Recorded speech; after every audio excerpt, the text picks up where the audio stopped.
நாங்கள் என்ன பேசுக்க நீ காயினச்சு உருட்டின்னு இருக்க. அவளை விட்றா, நீ சொல்லு. இந்தியா வந்து 2020 வல்லரசு நாடு ஆகுன்னு ஏபிஜே அப்துல் கலாம் சொன்னார். இப்போ 2024 வந்துச்சு, இன்ன வரைக்கும் இன்னும் ஆகலை.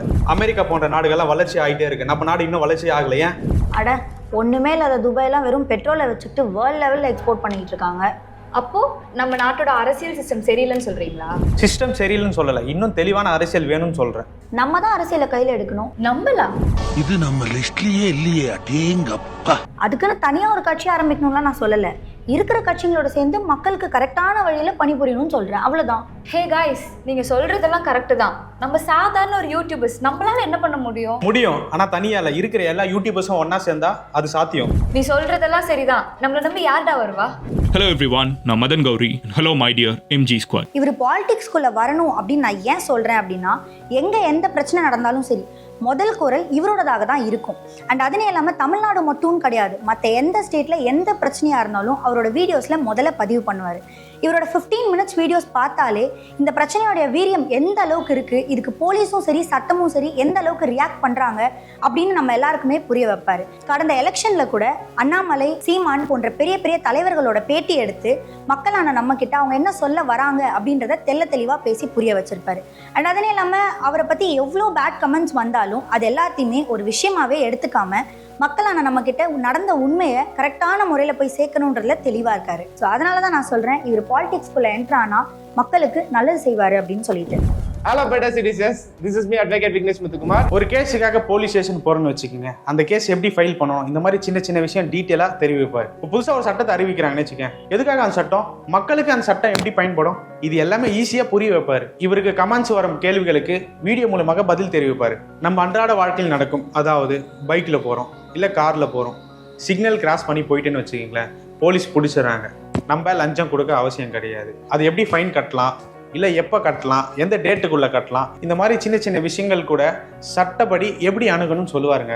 இன்சூரன்ஸ் கம்பெனி ஃப்ராடுத்தனம் பண்ணுறவன், அப்புறம் ஃபேக் மார்க்கெட்டிங் பண்ணுறவன், இந்த மாதிரி ஆளுங்க கிட்ட அவேர்னஸோடு இருக்கணும்னு சொல்லுவாருங்க. யூடியூப்ல மக்களுக்காக எவ்வளோ பண்ணுறாரு, இவர் அரசியலுக்கு வந்தால் நல்லா இருக்குன்னு எனக்கு தோணுது. Who is Rajaraja Cholan? Why is there so many controversies around him? Keerthi history, நம்ம மறந்த எஜுகேஷன் சிஸ்டம், ரியல் ஹிஸ்ட்ரி, பல அன்டோல்ட் ஸ்டோரிஸ், எது உண்மை எது போய், யார் எப்படிலாம் பேசி ஸ்கேம் பண்ணுறாங்க, Indian problems, Indian politician issues, இது எல்லாத்த பற்றியும் அவங்க பேசியிருக்காங்க. அண்ட் அதனே இல்லாமல் PM மோடி கையிலேருந்து நேஷனல் கிரியேட்டர் அப்படின்ற அவார்டும் வாங்கியிருக்காங்க. Geetika Govindasamy, known as Kirti History. இவங்க சேனலில் இல்லாத கண்டென்ட் அப்படின்னு ஒன்று இல்லவே இல்லை. National issues, national political problems, இதெல்லாத்த பற்றியும் அவங்க பேசுறது மட்டும் இல்லாமல் அவங்க மக்களும் இதை புரிஞ்சிக்கணும், இதை கற்றுக்கணும் அப்படின்னு நினைப்பாங்க. பெண்கள்லாம் கூட அரசியலை பற்றி பேசுவாங்களா அப்படின்னு நினைக்கிற பல பேர் மத்தியில் இவங்க உண்மையான விஷயத்த பல பேருக்கு வெளிச்சம் போட்டு காமிச்சிருக்காங்க. ஸோ இவங்களும் அரசியலுக்குள்ளே வந்தாங்க அப்படின்னா நிறைய நல்ல மாற்றங்கள் வரும்னு நம்புகிறோம். இப்படிலாம் அவங்க ரெகுலராக வீடியோஸ் பண்ணி போஸ்ட் பண்ணாங்கன்னா அவங்களுக்கு காசு வரும். அதனால தான் இந்த மாதிரி வீடியோஸ்லாம் அவங்க பண்ணுறாங்க. ஏன் நம்ம நாட்டு CMலேருந்து PM வரைக்கும் ஏன் இருக்கிற அரசியல்வாதி எல்லாமே சம்பளம் வாங்கி தான் வேலை செய்கிறாங்க. இங்கே காசும் அடிப்படை தேவை தானே. ஓகே, இவங்க 3 பேர் அரசியலுக்கு வந்தால் எல்லாத்தையும் மாற்றிடுவாங்கன்னு நினைக்கிறீங்களா? நான் இவங்களை பற்றி மட்டும் சொல்லலை, இன்னும் சயின்ஸு, டெக்கு, ஹெல்த்துன்னு இதை பற்றிலாம் கூட பேசுறதுக்கு நிறைய பேர் இருக்காங்க. Hi soldiers. A to D ஒரு டெக் சம்பந்தப்பட்ட அனைத்து விஷயங்களும் ஒரு சராசரி மனிதனுக்கு புரியும்படி காமெடி கலந்து சொல்லுவார். இவர் கொடுக்காத டெக்னாலஜி அப்டேட்டே கிடையாது. ஒரு மொபைல் கம்பெனி எப்படி ஸ்கேம் பண்றான், டெலிகிராம் எப்படி பேன் பண்ணுது, இந்த மாதிரி சின்ன சின்ன அப்டேட் எல்லாம் நம்மளுக்கு புரிய வைப்பார். ஒரு யூடியூப் நடக்கிற problem, solo creator versus corporate creator, அவங்களுக்குள்ள நடக்கிற ப்ராப்ளம் நிறைய எடுத்து பேசுவாங்க. நம்ம நாட்டோட வளர்ச்சிக்கு டெக்னாலஜி ரொம்பவே அவசியம், இது நம்ம எல்லாருக்கும் தெரியும். டெக்னாலஜி தெரிஞ்சுக்கிறது நம்மளுக்கு ரொம்பவே முக்கியமானது. அந்த டெக்னாலஜி யார் கற்றுக் கொடுப்பா, அது நந்தா ப்ரோ பண்ணுவார்னு எனக்கு தோணுது. பர்ஃபார்மன்ஸ் இன்னும் பெட்டரா வேணும், பிரைஸ் வந்து கூட ஒரு 1000-2000 போனாலும் பரவாயில்ல அப்படின்னு நினைக்கிறீங்க அப்படின்னா, எல்லார் கையிலுமே இந்த ஜென்ரேஷன்ல மொபைல் வச்சிருக்காங்க. அவ்வளோ ஏன் குழந்தை கூட மொபைல் இல்லாமல் சாப்பிட்றதே இல்லை. இவர் நியூ மொபைல்ஸோட ரிவ்யூஸ் மட்டும் தான் கொடுப்பாருன்னு நம்ம சொல்லிட முடியாது. புதுசாக என்ன மொபைல் மார்க்கெட்டில் லான்ச் ஆயிருக்கு, அந்த மொபைலை நம்ம ஏன் பர்ச்சேஸ் பண்ணணும், அந்த மொபைலுக்கு என்னென்ன அப்டேட்ஸ் எல்லாம் புதுசாக கம்பெனிக்காரங்க கொடுக்குறேன்னு சொல்லி ப்ராமிஸ் பண்ணியிருக்காங்க அப்படின்றது முதற்கொண்டு எல்லாத்தையும் பற்றியுமே நம்மளுக்கு ஈஸியாக பேசி புரிய வைப்பார். அண்ட் அதனே இல்லாமல் அந்த மொபைலை நம்ம ஏன் வாங்கணுன்றதை பற்றியும் நம்மளுக்கு தெளிவாக பேசி புரிய வைப்பார். மொபைல் ஃபோன்ஸோட யூசேஜ் நம்ம எல்லாருக்குமே தேவை தான், பட் அதை தேவைக்கு மீறி யூஸ் பண்ணும்போது எல்லாருக்குமே நிறைய பிரச்சனைகள் வருது. டெக்னாலஜி ரொம்ப முக்கியம். டெக்னாலஜி வளர்ச்சியோட முதல் படியே மொபைல் ஃபோன்ஸ் தான். இந்த மாதிரி டெக்னாலஜியை பற்றி தெரிஞ்சு வச்சிருக்கிற ஒரு பர்சன் அரசியலுக்குள்ளே வந்தார் அப்படின்னா கண்டிப்பாக இன்னும் மேலும் மேலும் டெக்னாலஜி வளரும்ன்றது தான் என்னோட நம்பிக்கை. இப்போ இவங்க இருக்காங்கல்ல, A to D அப்புறம் டெக் பாஸ், இவங்க 2 பேருமே நம்ம டெக்னாலஜி அப்புறம் டிஜிட்டல் சர்வீஸ்லலாம் ஒரு படி மேலேனே சொல்லலாம். தெரிஞ்சுக்கலாம். வணக்கம். நான் உங்கள் மிஸ்டர் ஜிகே. அறிவியல் சார்ந்த எந்த விஷயமா இருந்தாலும் சரி அது மிஸ்டர் ஜிகே தான். மயில்சாமி அண்ணாதுரை எவ்வளோ பெரிய சயின்டிஸ்ட், அவரே இவரை பற்றி பெருமையாக பேசுவார். நாசா இஸ்ரேலோட அறிவியல், பிளானட் சம்பந்தமான புரிதல், நிறைய புதுவிதமான அறிவியல் கண்டுபிடிப்புகள், லைட்ஸ் எப்படி ஒர்க் ஆகுது, ஃபெயிலியர் சயின்ஸ், அந்த ஃபெயிலியர் சயின்ஸுக்கு பின்னாடி இருக்கிற காரணம் என்ன, இந்த மாதிரி அறிவியல் சார்ந்து இவருக்கு தெரியாத விஷயங்களே இல்லை. இப்போல்லாம் சயின்ஸ் புக் படித்து தான் நம்ம சயின்ஸை பற்றி கற்றுக்கணும் அப்படின்லாம் கிடையாது. இவரோட சேனலை பார்த்தாலே சயின்ஸை பற்றின மொத்த புரிதலும் நம்மளுக்கு வந்துடும். 100 வருஷம் 500 வருஷம் ஏன் 1000 வருஷத்துக்கு முன்னாடி பழமையாக இருக்கிற அறிவியலை பற்றி கூட இவர் இப்போ பேசியிருக்காரு. அதுனே இல்லாமல் அப்போ இருக்கிற அறிவியலுக்கும் இப்போ இருக்கிற அறிவியலுக்கும் என்ன மாற்றம் ஏற்பட்டிருக்கு அப்படின்றதையும் தெளிவாக புரிய வச்சிருக்காரு நம்ம கிட்ட. ஸோ அறிவியல் சார்ந்த ஒருத்தர் அரசியலுக்குள்ள வந்தாரு அப்படின்னா அறிவியலும் நம்ம எல்லாருக்குமே ரொம்ப எளிமையான முறையில் புரியும்னு நம்புறேன். இந்த எலக்ட்ரானிக்ஸ் பார்த்தீங்கன்னா நம்மளோட வாழ்க்கையை வந்து ரொம்ப எளிமையாக்கி இருக்கு. Let's make education simple. இவர் சேனல் நேம்லேயே தெரியுங்க எஜுகேஷன் எவ்வளோ சிம்பிள் ஆக்கணும்னு. இதுதாங்க இவரோட motive. Science, maths, engineering, technology இது எல்லாமே இருக்குங்க இவரோட சேனல்ல. இவர் பண்ற கண்டென்ட் எல்லாமே வேர்ல்டு கிளாஸா இருக்குங்க. இவர் சொல்ற சயின்டிபிக் மிஸ்டேக் எல்லாமே அட ஆமால அப்படின்ற மாதிரி இருக்குங்க. பிகைன் சயின்ஸ், கிராவிட்டி, ராக்கெட் ஃபியூல் இதை பத்தி எல்லாமே இவர் சேனலை பார்த்தா ஈஸியா தெரிஞ்சுக்கலாங்க. இது எல்லாமே இவர் ஸ்டைல்ல வேற கெட்டப்ல வருவாருங்க, வந்து சொல்லுவாரு. கேட்கவே ரொம்ப இன்ட்ரெஸ்டிங்காக இருக்கும். இப்போதான் நம்ம நிறைய படம் பார்க்குறோம், ஏஐ கொண்டு வந்திருக்காங்க. இந்த ஏஐ மூலயமாக நன்மைகள் தீமைகள் பற்றி ரொம்ப விளக்கமாக சொல்லுவார். இவரோட அரசியல் பயணம் நம்மளுக்கு தேவைன்னு நினைக்கிறேன். நீங்களாம் சொல்றதை பார்க்கும்போது இந்த யூடியூபர்ஸ் எல்லாம் நம்மளோட அரசியல் மாற்றத்துக்கு ஹெல்ப்ஃபுல்லாக இருப்பாங்கன்னு தான் தோணுது. நானும் ஒரு சில யூடியூபர்ஸை பார்த்துருக்கேன்.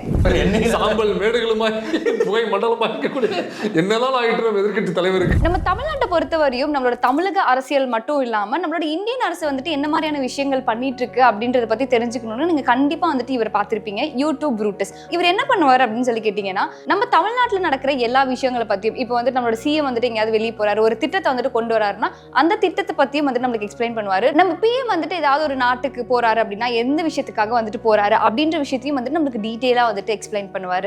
அது மட்டும் இல்லாமல் இவர் அடிக்கடி வந்துட்டு வீடியோவில் சொல்லுவார், என்னோட சப்ஸ்கிரைபர் எல்லாத்தையுமே வந்துட்டு நான் அரசியல் படுத்திருக்கேன் அப்படின்னு சொல்லுவார். அது என்னமோ உண்மைதான். இவரோட சேனலை வந்துட்டு நீங்கள் தொடர்ந்து பார்த்தீங்க அப்படின்னா எல்லா அரசியல் பிரச்சனைகளை பற்றியும் வந்துட்டு பேசியிருப்பாரு. சில அரசியல் மேடைகளையும் வந்துட்டு இவர் பேசுறது வந்து நம்ம பார்த்துருக்கலாம். இவர் அரசியல் மேடையில் பேசுறாரு அப்படிங்கிறதுக்காக ஒரு கட்சி சார்ந்து பேசுவாரா அப்படின்னு சொல்லி கேட்டால் அப்படிலாம் பேச மாட்டாரு.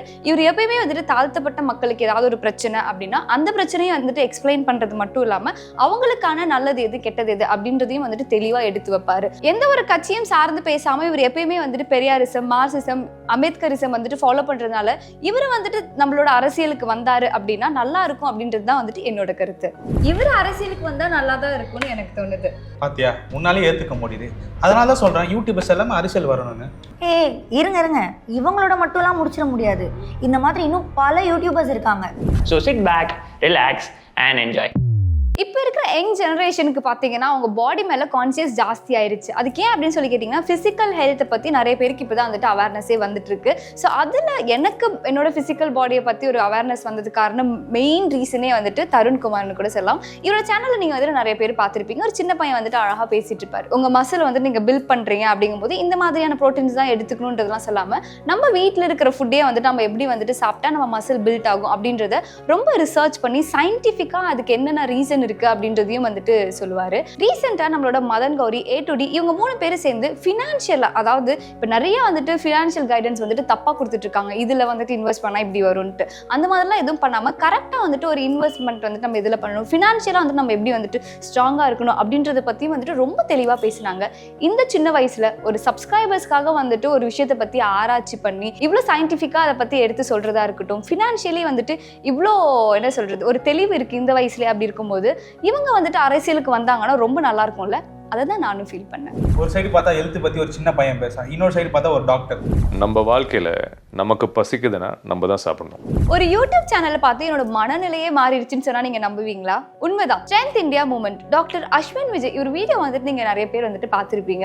இவர் மெயினாக ஒரு வீடியோவில் என்ன சொல்லுவார் அப்படின்னு சொல்லி கேட்டிங்கன்னா, உங்களோட ஃபிசிக்கல் ஹெல்த்தை வந்துட்டு நீங்கள் ஒழுங்காக பார்த்துக்கணும். ஃபிசிக்கல் ஹெல்த்தை நம்ம ஒழுங்காக பார்த்துக்கிட்டா ஆட்டோமேட்டிக்காக நம்மளோட மென்டல் ஹெல்த் வந்துட்டு ப்ராப்பராக இருக்கும். இதனால என்ன நடக்கும் அப்படின்னு சொல்லி கேட்டிங்கன்னா, ஒரு தனி மனிதனோட ஃபிசிக்கல் ஹெல்த்தும் மென்டல் ஹெல்த்தும் வந்துட்டு நல்லா இருந்தது அப்படின்னா அவனை சுற்றி நிறைய விஷயம் அவனால் மாற்ற முடியும் அப்படின்றது தான் வந்துட்டு அவரோட ஸ்ட்ராங்கான பிலீஃப். இப்போ ஒரு விஷயத்தை ஒரு வீட்டையே நீங்கள் எடுத்துக்கோங்களேன். இப்போ நீங்கள் ஒரு ஹெல்த்தியான ஒரு விஷயத்தை ஃபாலோ பண்ணுறீங்க அப்படின்னா நம்ம குடும்பமே அதை ஃபாலோ பண்ணும், அப்புறமா அந்த ஏரியா ஃபாலோ பண்ணும், அந்த நாடே ஃபாலோ பண்ணும். எனக்கு தெரிஞ்சு இதுதான் வந்துட்டு அவரோட மோட்டோ.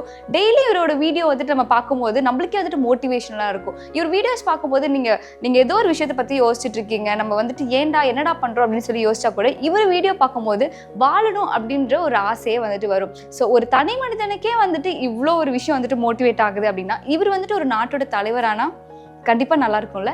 இதை தான் வந்துட்டு நானும் ஃபீல் பண்ணேன். இவர் வந்துட்டு ஒரு நாட்டோட தலைவராவோ இல்லை அரசியல் கட்டமைப்பில் வந்துட்டு இவரோட பங்களிப்பு இருந்தால் இன்னும் நல்லா இருக்கும் அப்படின்றது தான் என்னோட கருத்து. காசும் அடிப்படை தேவைதான்னு சொல்லி நீ சொன்னதை நான் ஒத்துக்கிறேன். ஏன்னா ஃபினான்ஸ் பற்றி பேசுறதுக்கு இங்கே நிறைய யூடியூபர்ஸ் இருக்காங்க. வணக்கம், என் பேர் பூஷன். இந்த channel finance Bhushan. Finance Bhushan இவரோட யூடியூப் சேனலை வந்து பார்த்தீங்கன்னா நீங்கள் எந்த அளவுக்கு வந்து ஒரு பிஸ்னஸில் நீங்கள் இன்வெஸ்ட் பண்ணலாம், அந்த பிஸ்னஸ் எதுவாக இருந்தால் நீங்கள் ப்ராஃபிட் நல்லா எடுக்க முடியும். ஒரு பணத்தை நீங்கள் வந்து ஒரு ட்ரேடிங்கில் போடுறீங்க அப்படின்னா அந்த ட்ரேடிங்லேருந்து அதை எப்படி நீங்கள் வந்து ரிட்டர்ன் பேக் பண்ண முடியும் அப்படின்றத பார்த்தீங்கன்னா அவரோட சேனலில் ரொம்ப தெளிவாக சொல்லிட்டு இருக்காரு. ஸோ இந்த மாதிரி ஃபினான்ஷியல் டீட்டெயிலாக நமக்கு வந்து இது வரைக்கும் எந்த சேனலையும் பெருசாக சொல்லி நானும் பார்த்ததில்லை. ஆனால் இவரோட சேனலில் இன்னைக்கு அப்டேட்டில் நம்ம என்னெல்லாம் பார்க்கணும், நம்ம இப்போ நான் வந்து ஒரு இன்வெஸ்ட்மெண்ட் நான் பண்ண போகிறேன், நான் ஒரு ட்ரேடிங்கில் ஒரு அமௌண்ட் போகிறேன்னா அந்த அமௌண்ட்டு எந்த லெவலுக்கு நம்ம இன்வெஸ்ட் பண்ணணுன்றது அவர்கிட்ட நம்ம கற்றுக்கலாம். அதே அமௌண்ட்டை நம்ம போடுற அமௌண்ட்டு அது எப்படி டபுளாக இல்லைனாலும் அட்லீஸ்ட் நம்ம போடுற அமௌண்ட்டை எப்படி ரிட்டர்ன் எடுக்கலான்றதே அவர்கிட்ட நம்ம ஈஸியாக கற்றுக்கலாம். இந்த மாதிரியான ஒரு ஃபினான்ஷியல் டீட்டெயில் வந்து எக்ஸ்பிளைன் பண்ணுற ஒரு யூடியூபர் நம்ம அரசியலுக்கு வரும்போது வந்து பார்த்தீங்கன்னா பொருளாதாரமாகட்டும் இல்லை ஒரு ஃபினான்ஷியல் ஸ்டேட் ஆகட்டும் எந்த லெவலுக்கு இன்க்ரீஸ் ஆகுன்றதை நினச்சி பார்த்தாலே உண்மையிலே ரொம்ப சந்தோஷமா இருக்கு.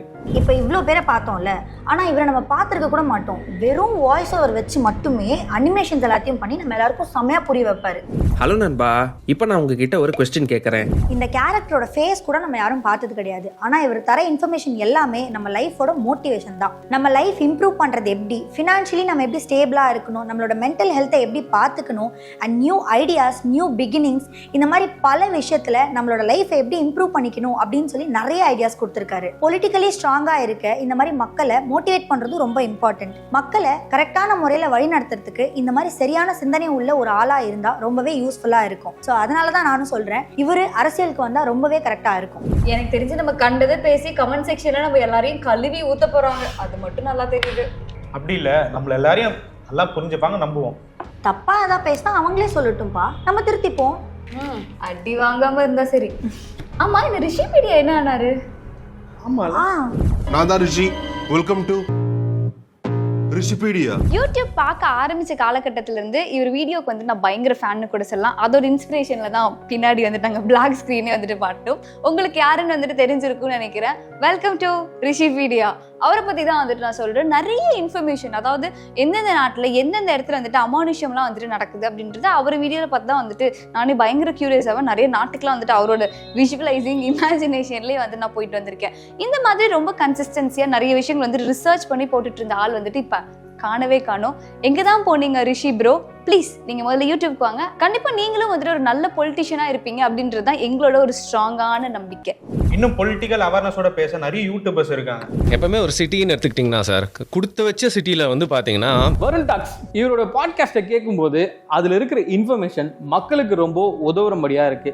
இவர் பாட்காஸ்ட்டில் பொலிட்டிக்கல் மட்டும் இல்லாமல் cinema, psychology, rowdyism, casteism, history, இது மாதிரி எல்லாத்தையும் மக்களுக்கு புரியும்படி எடுத்து சொல்லுவாரு. இவருக்கு வர நெகட்டிவ் கமெண்ட்ஸ் எல்லாத்தையும் ஒதுக்கி வச்சுட்டு ஃபாலோவர்ஸ்க்காக மட்டும் இன்ஃபர்மேஷன்ஸை கொடுத்துக்கிட்டே இருக்காரு. இவர் கடவுள் மறுப்பாளர் இல்லை, ஆனா மூட நம்பிக்கையை கண்டிப்பா எதிர்ப்பாரு. இது மாதிரி சமூகம் சார்ந்த ஒருத்தர் அரசியலுக்கு வரும்போது மக்களுக்கு ரொம்ப பயனுள்ளதா இருக்கும். Hi, this is Hussain from Cheran Academy. ஒரு சின்ன பிசினஸ்ல இருந்து ஒரு பெரிய பிசினஸ் வரையும் எப்படி ரன் ஆகுது, அவங்களோட சீக்ரெட் என்ன அப்படின்றது வந்துட்டு இவர் கரெக்டா கிராக் பண்ணி சொல்லிடுவாரு. யாரும் தானே கேட்குறீங்க, சேரன் அகாடமி. இவரோட வீடியோ வந்துட்டு நீங்க நிறைய பார்த்துருப்பீங்க. பெரிய பெரிய வீடியோ பார்க்கறனாலும் நிறைய ஷார்ட்ஸ் வீடியோ வந்துட்டு பார்த்துருப்பீங்க. ஒரு நிமிஷத்துலயே என்ன சொல்ல வரேன் அப்படின்றத வந்து நச்சுன்னு சொல்லிட்டு போயிடுவாரு. பெரிய பெரிய கார்பரேட் கம்பெனி அவங்களோட இன்கிரீடியன்ஸ் வந்துட்டு என்ன மாதிரியான விஷயங்கள் ஆட் பண்றாங்க, அதை வந்துட்டு எதெல்லாம் வந்துட்டு நம்ம எடுத்துக்கலாம், இந்த இதெல்லாம் வந்துட்டு குழந்தைங்களுக்கு வந்துட்டு ஆகாது அப்படின்ற மாதிரி எல்லா விஷயத்தையுமே வந்துட்டு சொல்லுவாங்க.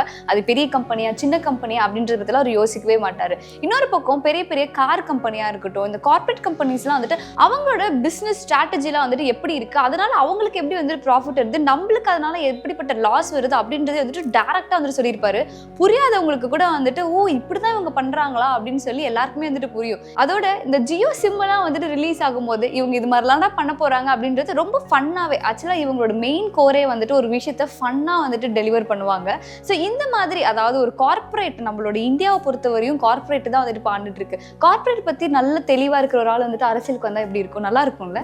என்கிட்ட நிறைய பேர் கேட்கக்கூடிய கேள்வி என்னன்னா, புதுசாக ஒரு இடத்துக்கு வந்திருக்கும் போது இல்லை இந்த மாதிரி ஹோட்டலுக்கு வந்திருக்கும் போது உலகத்தில் இன்ஜினியர்ஸ் எங்கடா ஜாஸ்தி இருக்காங்க அப்படின்னு சொல்லி கேட்டால் இந்தியாவில் தான் அப்படின்னு சொல்லுவாங்க. இந்தியாவிலே எங்கே ஜாஸ்தி இருக்குது அப்படின்னு சொல்லி கேட்டால் தமிழ்நாட்டில் தான் அப்படின்னு சொல்லுவாங்க. பட் அவ்வளோ இன்ஜினியர்ஸ் தமிழ்நாட்டில் இருந்தாலும் ஒரு இன்ஜினை பற்றியோ ஒரு மோட்டர் பற்றியோ வந்துட்டு பேசுறதுக்கு வந்துட்டு நம்ம யாருக்குமே தெரியாது. நானுமே வந்துட்டு ஒரு இன்ஜினியர் தான். ஒரு மோட்டர் கையில் கொடுத்து இது எப்படி ரன் ஆகுதுன்னு கேட்டிங்கன்னா எனக்கு சொல்ல தெரியாது. ஆனால் இன்ஜினியரிங் ஃபேக்ட் அப்படின்ற ஒரு யூடியூப் சேனல் மூலமா சையத் இம்ரான் அண்ணா வந்துட்டு எல்லாத்தையுமே வந்துட்டு ரொம்ப ஈஸியாக புரிய வச்சுருவாரு. ஒரு மிஷின் வந்துட்டு எப்படி ரன் ஆகுது, அதனால வந்துட்டு என்ன மாதிரியான எஃபெக்ட் வந்துட்டு நம்மளுக்கு பின்னாடி நடக்கும் அப்படின்ற மாதிரி எல்லா, அதாவது ஒரு ஃபோனில் ஆரம்பிச்சு ஒரு சின்ன சின்ன மிஷின்லேருந்து எல்லாத்தோட ப்ராப்பர்ட்டிஸாக இருக்கட்டும், அது எப்படி ஒர்க் ஆகுது, இதனால நம்மளுக்கு வந்துட்டு என்ன ஆபத்து, இதை நம்ம எப்படிலாம் வந்துட்டு யூஸ் பண்ணலாம் அப்படின்றது வந்துட்டு ரொம்ப தெளிவாகவே சொல்லுவார். ஒரு நாட்டோட வளர்ச்சிக்கு வந்துட்டு டெக்னாலஜி அப்படின்றது வந்துட்டு ரொம்பவே முக்கியமான ஒரு விஷயம். ஸோ இவர் வந்துட்டு இன்னும் நம்மளோட டெக்னாலஜி டெவலப்மெண்ட்டுக்கு வந்துட்டு ஹெல்ப் பண்ணுவார் அப்படின்றத வந்துட்டு நான் எப்பயுமே வந்துட்டு யோசிச்சிட்டே இருப்பேன். இவர் ஒரு அரசியலுக்கு வந்தாங்கன்னு வச்சுக்கோங்களேன், புதுசாக ஒரு டெக்னாலஜி வந்தால் எப்படி இருக்கும், அது வந்துட்டு எப்படி இன்னும் டெவலப் பண்ணலாம் அப்படின்றது வந்துட்டு ரொம்பவே வந்துட்டு அவரோட சப்போர்ட் வந்துட்டு கொடுத்துட்டே இருப்பார். ஸோ இவர் அரசியலுக்கு வந்தால் நல்லா தான் இருக்கும்ல. ஹாய் நார்ஜிஷாம், ஷா வைப் செல்குடிஸ், எப்படி இருக்கீங்க? நல்லா இருக்கீங்களா? ஆர்ஜே ஷா இவரோட சேனலில் இவர் நிறைய சக்ஸஸ்ஃபுல்லான பீப்புளை பற்றி பேசுறது மூலிமா அது எல்லாத்தையுமே பார்த்து மோட்டிவேட் ஆகி நம்ம லைஃப்லையுமே அதை எப்படி அப்ளை பண்ணணும் அண்ட் அதை எப்படி நெக்ஸ்ட் லெவலுக்கு கொண்டு போகணும் அப்படின்றது எல்லாத்தையுமே இவரோட சேனலை பார்த்து நம்ம கற்றுக்கிட்டு இருக்கோம். அதுனே இல்லாமல் நிறைய பேர் இவரோட கமெண்ட் செஷனில் இது எல்லாத்தையுமே பார்த்து மோட்டிவேட் ஆகி லைஃப்பை நெக்ஸ்ட் லெவலுக்கு கொண்டு போய் நான் நல்லா இருக்கேன் அப்படின்றதையும் நிறைய பேர் வந்து கமெண்ட் பாஸ் பண்ணுறதையும் நம்ம பார்த்துருக்கோம். முக்கியமாக பொலிட்டீஷியன்ஸை பற்றியும் பொலிட்டிக்கல் லீடர்ஸை பற்றியும் இவர் பேசும்போது இவருக்கு இருக்கிற போல்ட்னஸ் மற்ற யாருக்குமே வராது. ஆர்ஜே ஷாவோட பொலிட்டிக்கல் பயணம் மக்களுக்கு கண்டிப்பாக தேவைன்னு நானும் பல நேரங்களில் யோசிச்சிருக்கேன். ஸோ அதனால தான் நான் சொல்கிறேன், இவருமே அரசியலுக்குள்ளே வந்தார் அப்படின்னா நிறைய நல்ல விஷயங்களை பற்றி பேசி நிறைய விதத்தில் மக்களையும் மோட்டிவேட் பண்ணுவார். மக்கள் சக்தி முன்னாடி யாராலும் எதுவும் செய்ய முடியாது என்பது மீண்டும் மீண்டும் மீண்டும் நிரூபணம் செய்யப்பட்டிருக்கிறது. ராஜ்மோகன் ரிப்போர்ட்ஸ் இவரோட தமிழ் வளத்தை பார்த்து நான் நிறைய இடத்துல வந்துட்டு வியந்து போயிருக்கேன். இவர் நிறைய புக்ஸும் வந்துட்டு சஜஸ்ட் பண்ணுவார். அதோட இப்போ ஒரு கேஸ் நடக்குது, இப்போ வந்துட்டு ஏதோ ஒரு பிரச்சனை நடக்குது, அந்த கேஸோட டீட்டெயில்ஸ் வந்து நம்மளுக்கு புரியல அப்படின்னா இவரோட சேனல் பார்த்தா ரொம்ப டீட்டெயிலாக அந்த கேஸை பற்றி நம்மளுக்கு எக்ஸ்பிளைனும் பண்ணியிருப்பாரு. அதோட இவர் வந்துட்டு ஒரு டேரக்டர் அப்படின்றனால எல்லா படத்துலையுமே சரி, இப்போ நம்ம எல்லா குழந்தைங்களுக்குமே சரி இல்லை யங்ஸ்டர்ஸ்க்குமே சரி ஒரு படம் மூலியமாக தான் ஒரு விஷயம் கன்வே ஆகும் அப்படின்றது ஸ்ட்ராங்காக நம்புற இவர் படத்தில் எல்லாத்துலேயுமே வந்துட்டு பொலிட்டிக்கலாக அந்த படம் வந்துட்டு கரெக்டாக இருக்கணும் அப்படின்றதையும் வந்துட்டு எதிர்பார்ப்பாரு. நிறைய விஷயங்கள் வந்துட்டு பொலிட்டிக்கலாகவும் நம்மளோட வாழ்க்கைக்கு வந்துட்டு என்னென்ன விஷயங்கள் வந்துட்டு தேவை, இது கரெக்ட் எது தப்பு அப்படின்றது வந்துட்டு ரொம்ப அடிப்படையாக நம்மளுக்கு எடுத்து வைக்கிறதுக்கு வந்துட்டு ராஜ்மோகன் அண்ணா வந்துட்டு ரொம்பவே நம்மளுக்கு ஹெல்ப் பண்ணுவார். ஸோ இவருக்கு இவ்வளோ தெளிவு இருக்கும் போது இவர் ஏன் வந்துட்டு அரசியலுக்கு வரக்கூடாது அப்படின்றது நான் பல வாட்டி வந்துட்டு யோசிச்சிருக்கேன். ஸோ நீங்களும் வந்துட்டு எப்பயாவது யோசிச்சிருப்பீங்கன்றதையும் நம்புறேன். ஃபேஸ்புக்கில் இன்ஸ்டாகிராமில் என்ன மாதிரி ஆட்கள் நிறைய பேர் உட்கார்ந்துருக்கோம். ஃபேக் ஐடி இவர் முன்வைக்கிற முதல் விஷயம் நடுநிலைன்னு ஒன்று கிடையவே கிடையாது. ஏன்னா எதுவாக இருந்தாலும் ஒரு பக்கம் ஸ்டாண்ட் எடுத்து தான் ஆகணும் அப்படின்றதுல இவர் ரொம்பவே தெளிவாக இருப்பார். மூட நம்பிக்கை, இனவெறி, ஜாதி வெறி, பாசிசம் இது எல்லாத்தையுமே சிந்திக்கும் இடமா ஃபேக் ஐடி இருக்கும் அப்படின்னு சொல்லிட்டு அவருடைய உண்மையான முகத்தை காட்டுறாரு. யூடியூப்லேயும் புரட்சி செய்ய முடியும் அண்ட் சரியான கருத்தை ஃபாலோவர்ஸ்க்கு போய் சேர்க்க முடியும் அப்படின்றத அவர் ஸ்ட்ராங்காக நம்புறாரு. அண்ட் அதனே இல்லாமல் இவ்வளோ தைரியமான ஒரு பர்சன் பாலிடிக்ஸ்குள்ளே வந்து ஒரு நல்ல கட்சியில் சேர்ந்து மக்களுக்கு பணிபுரிந்தாரு அப்படின்னா இன்னுமே நல்லா இருக்கும் நான் நம்புறேன். வணக்கம் my dear zone mates, welcome to Shafi zone. நான் உங்க ஷஃபி அண்ட் இன்னைக்கு நம்ம பார்க்க போறது சஃபி ஜோன். இவர் போடுற ஸ்கேம் அலர்ட் வீடியோக்கு நான் ஒரு பெரிய ஃபேனே சொல்லலாம். கார்ப்பரேட் கம்பெனிஸ் அவங்களுடைய ஆஃபரில் தொடங்கி மக்கள் தினமும் சாப்பிட்ற சாப்பாடுல இருந்து நம்ம டெய்லி பார்க்குற அட்வர்டைஸ்மெண்ட், அப்புறம் பேய் கதை அப்படின்னு சொல்லிட்டு நிறைய மக்களை ஏமாத்திட்டு இருக்க இந்த மூட நம்பிக்கை ஆகட்டும், இவர் போடுற ஒவ்வொரு ஸ்கேம் வீடியோவுமே யூனிக்காக தான் இருந்திருக்கு. கார்ப்பரேட் கம்பெனிஸ் கொடுக்குற ஆஃபரில் எப்படியெல்லாம் ஏமாத்துறாங்க, கொடுத்துருக்கிற ஆஃபரில் என்னென்ன சிக்கல் இருக்குது அப்படின்றது மட்டும் இல்லாமல் பார்ட் டைம் ஜாப் அப்படின்னு சொல்லி நம்ம மக்களை எந்த அளவுக்குலாம் ஏமாத்துறாங்க, இந்த மாதிரி மக்கள் எங்கெங்கெல்லாம் விழிப்புணர்வோடு இருக்கணும்னோ அது மட்டும் இல்லை, முக்கியமாக ஸ்ட்ரீட் ஃபுட் அப்படின்னு சொல்லப்படுற நம்ம அன்றாடம் சாப்பிட்ற சில சாப்பாடுகளில் என்னென்ன சிக்கல் இருக்கணும், இந்த மாதிரி நிறைய வீடியோஸில் வந்து அவர் ஸ்கேமை பற்றி சொல்லியிருக்காரு. ஸோ இந்த மாதிரி ஒருத்தர் வந்து நம்ம அரசியலில் இருந்தாலும் டெக்னாலஜி மூலயமாவும் நிறைய விஷயங்களை தெரிஞ்சவராகவும் வந்து அரசியலுக்கு வந்தால் ரொம்ப நல்லா இருக்கும். இந்த யூடியூபர்ஸ் எல்லாருமே வந்துட்டு இப்போ இருக்க யங் பொலிட்டிக்கல் லீடர்ஸோடு சேர்ந்து ஒர்க் பண்ணால் நம்ம இன்னும் சரியான வளர்ச்சி பாதையை நோக்கி போவோன்ற நம்பிக்கை எனக்கு இருக்குப்பா. நீ மட்டும் இல்லை, மக்களும் நம்புவாங்க. கண்டிப்பாக நம்புவாங்க. நான் ஏன் சொல்கிறேன்னா ஒரு யூடியூபர் பொலிட்டிஷியனாகவே மாறி இருக்காரு, அதுவும் எங்கே நம்ம தமிழ்நாட்டிலேயே. வணக்கம், இதுடன் நான் ஐயன் கார்த்திகேயன். 2021ல டிஎம்கே தமிழ்நாட்டோட ஆட்சிக்கு வந்தாங்க. அப்போ நிறைய ஃபேக் நியூஸ் வந்துட்டு ஸ்ப்ரெட் ஆயிட்டே இருந்தது. ஃபேக் நியூஸ் எதனால ஸ்ப்ரெட் ஆகுது? சோஷியல் மீடியாவோட வளர்ச்சினால தான். பட் மக்களுக்கு எந்தவித தப்பான விஷயங்களும் வந்துட்டு போய் சேரக்கூடாது அப்படிங்கிறதுக்காக நம்மளோட கவர்மெண்ட் டிஎம்கே ஒரு யூனிட் வந்து ஸ்டார்ட் பண்ணாங்க, ஃபேக்ட் செக் யூனிட். இந்த யூனிட்டோட மிஷன் டைரக்டரா வந்துட்டு யாரை அப்பாயிண்ட் பண்ணாங்க அப்படின்னு சொல்லி பார்த்தீங்கன்னா ஒரு யூடியூபர் தான். யூடர்ன் அப்படின்ற ஒரு யூடியூப் சேனலை ரன் பண்ணிட்டு இருந்த அயன் கார்த்திகேயன் தான் வந்துட்டு இந்த யூனிட்டோட மிஷன் டைரக்டரா வந்துட்டு இருந்தாரு. யூடியூபர்ஸ்க்கு ஒன்றும் அரசியலுக்கு புதுசு கிடையாது. யூடியூபர்ஸாலையும் வந்துட்டு அரசியல் பண்ண முடியும். இப்ப இருக்கிற தலைவர்கள் வந்துட்டு கொஞ்சம் முன்னெடுப்பு பண்ணாங்க அப்படின்னா கண்டிப்பா அவங்களாலையும் அரசியல் பண்ண முடியும். யூடியூபர் ஆஸ் அ பொலிட்டீஷியன் இது நம்ம நாட்டுக்கு ஒன்றும் புதுசு இல்லை. யூடியூபர்ஸ்னாலையும் பாலிடிக்ஸ் பண்ண முடியும். ஆனா இது அனைத்து தலைவர்களும் முன்னெடுக்கணும். இதுதான் எங்க வேண்டுகோள். எந்த யூடியூபர்ஸ் எந்த மினிஸ்ட்ரியில போட்டியிடலாம் அப்படிங்கறத அடுத்தடுத்த வீடியோல வந்துட்டு நான் உங்ககிட்ட ஷேர் பண்ணிக்கிறேன். எங்களுக்கு மனசுல பட்டதை உங்க முன்னாடி எடுத்து வச்சிருக்கோம். உங்களுக்கு என்ன தோணுது அப்படிங்கறத மறக்காம கமெண்ட் செக்ஷன்ல சொல்லுங்க. நன்றி. நன்றி.